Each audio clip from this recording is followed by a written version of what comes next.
You're listening to the Simplifiers podcast, where we take topics in business and in life and simplify them. Award-winning event producer and educator Mary Baird-Wilcock, CSCP, will help you break it all down, figure it out, and spark you to do the thing. It's time to simplify. Here's your host, mentor, and undercover superhero, Mary Baird-Wilcock.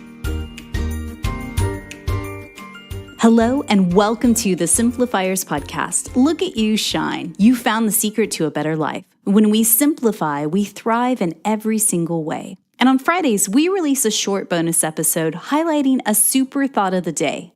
These mini episodes will help you spark new ideas, new ways of thinking, or simply challenge some old beliefs that you might have. And today, I want to talk about how to keep going when you want to quit. Earlier this week, my conversation with Kate Northrup really stirred something up inside me. For 41 years now, if I'm in a situation where I need to fight, flight, or freeze, you guys, my knee-jerk reaction has always chosen fight. Battle my way through it, grit my teeth, don't give up, don't give in, just push, push, push. Nevertheless, she persisted. But all that pushing, can I just say, is downright exhausting. Totally, utterly, mentally draining as well.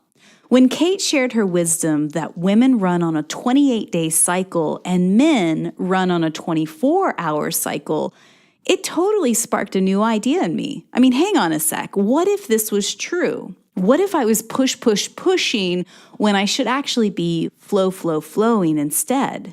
And that thought, albeit felt enlightened, it also made me feel a bit like quitting. So how do I keep going when I want to quit? Here are my 3 simple tips. Check in, check out, and try again. Step 1, check in. It's all about checking in with your feelings. The ooey-gooey, vulnerable bit inside you that is swirling with negative thoughts, imposter syndrome, and or fear. In the Course of Miracles, it all comes down to determining if that thought is rooted in fear or rooted in love.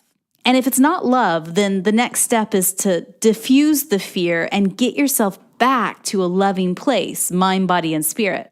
So the next time you're triggered and you're totally feeling like quitting, I want you to do this instead. Pull out your journal, set a 7-minute timer, and ask yourself these 4 questions. What am I feeling right now?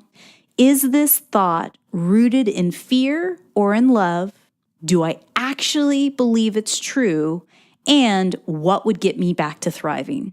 When you journal it out, you diffuse the power of fear by gaining clarity. And you remember, as Gabby Bernstein says in her book, May Cause Miracles, fear is simply false evidence appearing real. Remember, you guys, you're not your thoughts. And believe it or not, it might not be real.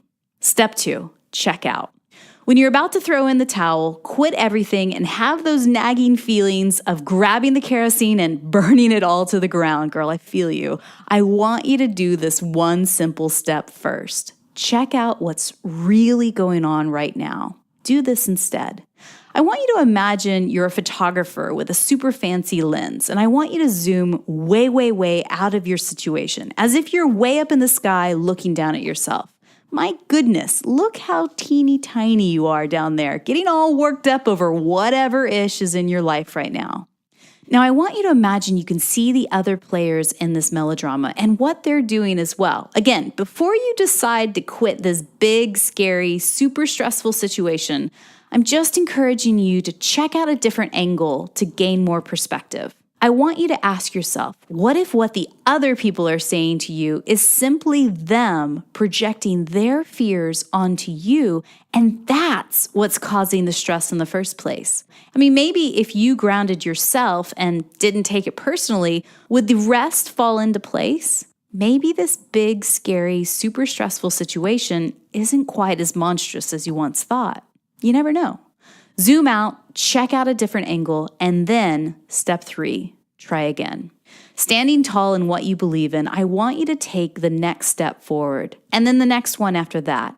I know that when I'm on the verge of quitting, it's because my brain gets totally overwhelmed with the 80 billion steps that lie ahead. It's too much. It's too scary, and too overwhelming, or I'm not sure that I'm going to see the payoff of all this effort, so I quit.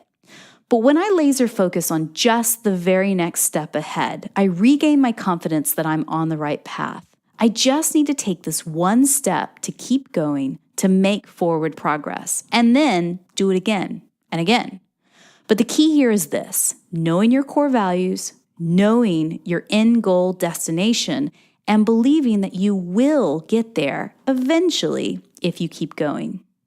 And just one final whisper, just for me to you, dear friend, coming closer. Can I just be honest with you for a hot second? I was at the gym this week and I totally felt like quitting my personal training. All this effort, all this working out, and for what?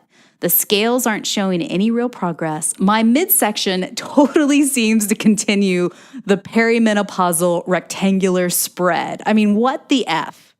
Is it time to just quit working out, hit the great big red F it button, and sink my sorrows into a giant bowl of ice cream instead? No, I persisted. Instead, I checked in with my ooey-gooey, vulnerable bit inside me to check my motives. Why am I working out so hard and so much? What is it I'm looking to gain? What if I could change the energy and effort from fight to flow, and instead give myself a little bit of grace in this moment? And I encourage you to do the same. If you've been a fighter all your life, like me, I want to give you permission to try something different just for today. Simply bring a little grace, a little feminine flow energy into your life, and see if you can ease up on the rigidness a little. What if by making this one simple shift, instead of quitting altogether, is the ticket? Go from fighting to be seen, heard, appreciated, and replace it with a sense of calm, where you're stepping up into your power and going with the flow. How does that change things? I mean, I know for me, it gives the cortisol in my brain a little bit of a break and diffuses the fear even just a tiny bit. So don't quit. Don't give up. Keep going and give yourself a little grace along the way. You can do this. I believe in you. It's time to simplify. If this thought of the day inspired you, snap a photo of you doing the thing and send it to me via Instagram, either privately or publicly. Just tag the Simplifiers, and I'll be your virtual accountability buddy in your quest to simplify your life. And don't forget to hit that subscribe button to get more of this awesome goodness coming to you automatically every Tuesday and Friday.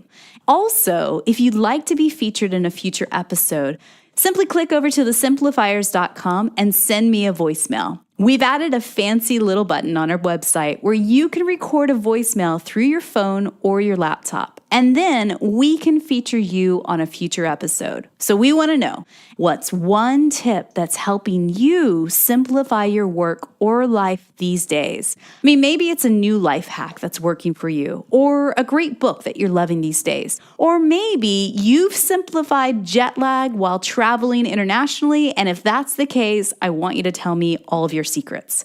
Leave us a message. Tell us your name, your business name, if you own one, what city in the world you're tuning in from, and tell us how you're simplifying. Go to thesimplifiers.com and click on the Send Mary a Voicemail button. Easy peasy, super simple. Thank you guys. And big thanks to our undercover superheroes at the Simplifiers podcast that help us create these episodes for you each and every week. Susan Marie, our podcast editor, Jeffrey Lynn, our video editor, Janine Yardley, our show notes editor, Leiden Yardley, our director of brilliance, Manminder Athwal, she's our blogger. Our advisory board includes Aubrey Nowitzki, Chris Justice, and George Mills. And I'm your host, Mary Baird-Wilcock. Thank you so much for listening and telling your peeps about us. And as always, friends, keep things simple. Thanks for listening to the Simplifiers podcast. Find the show notes for this episode and all others at thesimplifierspodcast.com. Know someone in your life who needs to simplify? Be a hero and share our podcast with them. And we will see you here next time. As always, keep it simple.